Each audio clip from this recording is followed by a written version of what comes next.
हाक देण्यात आलेली आहे बदलापूरच्या घटनेच्या पार्श्वभूमीवर. महिला आणि मुलींच्या सुरक्षिततेच्या दृष्टीनं राष्ट्रवादी म्हणून या बंदमध्ये सहभागी असल्यामुळे तुम्ही सगळे कार्यक्रम उद्याचे रद्द केले. बंदमध्ये कशा प्रकारे सहभागी होणार आहात? प्रश्न असा आहे की जे बदलापूरला घडलं, बदलापूरला जे काही घडलं ते अत्यंत निषेधार्ह आणि दुसऱ्या बाजूला चिंता देणं कशा प्रकारचं तिथं. दोन अजान बालिकांच्यावर या प्रकारचा अत्याचार एखाद्या शैक्षणिक संस्थेच्या प्रांगणामध्ये होतो, ही गोष्ट धक्कादायक आहे. आणि साहजिकच त्याची प्रतिक्रिया ही बदलापूरच नव्हे तर अनेक ठिकाणी उमटायला लागलेली होती.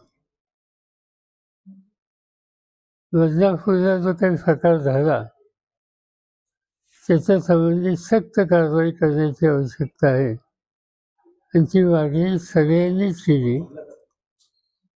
राज्य सरकारने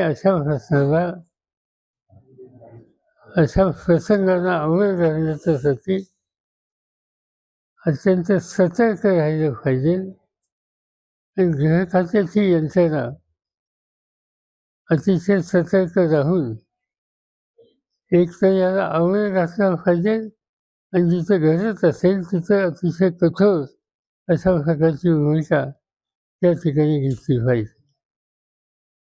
काल जे काही बोलण्यात आलं ते बदलापूरचं सीमित नव्हतं. दुर्दैवाने त्याच्यानंतर 3-4 दिवसामध्ये कुठे ना कुठेतरी काही ना काहीतरी छोट्या मोठ्या गोष्टी अन्य ठिकाणी सुद्धा होत आहेत असं दिसतंय.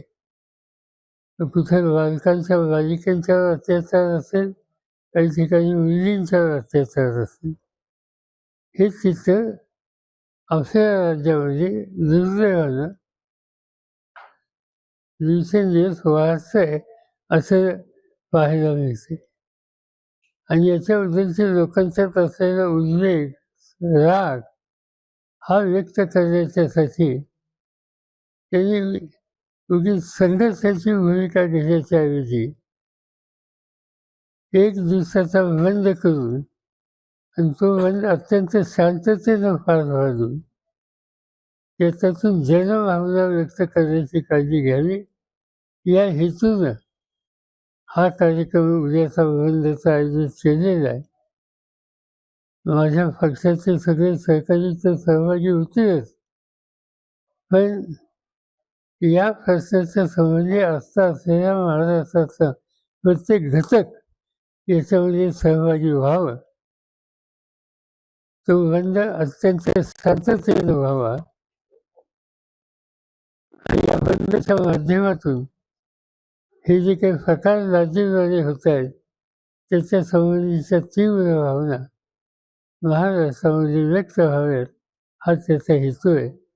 मला विश्वास आहे की महाराष्ट्राची जनता आपल्या मुलीबाळींच्या भवितव्याच्यासाठी एक जनमत तयार करायला उद्याच्या कार्यक्रमामध्ये सहभागी होतील आणि त्यातनं आपल्या वेदना व्यक्त करतील.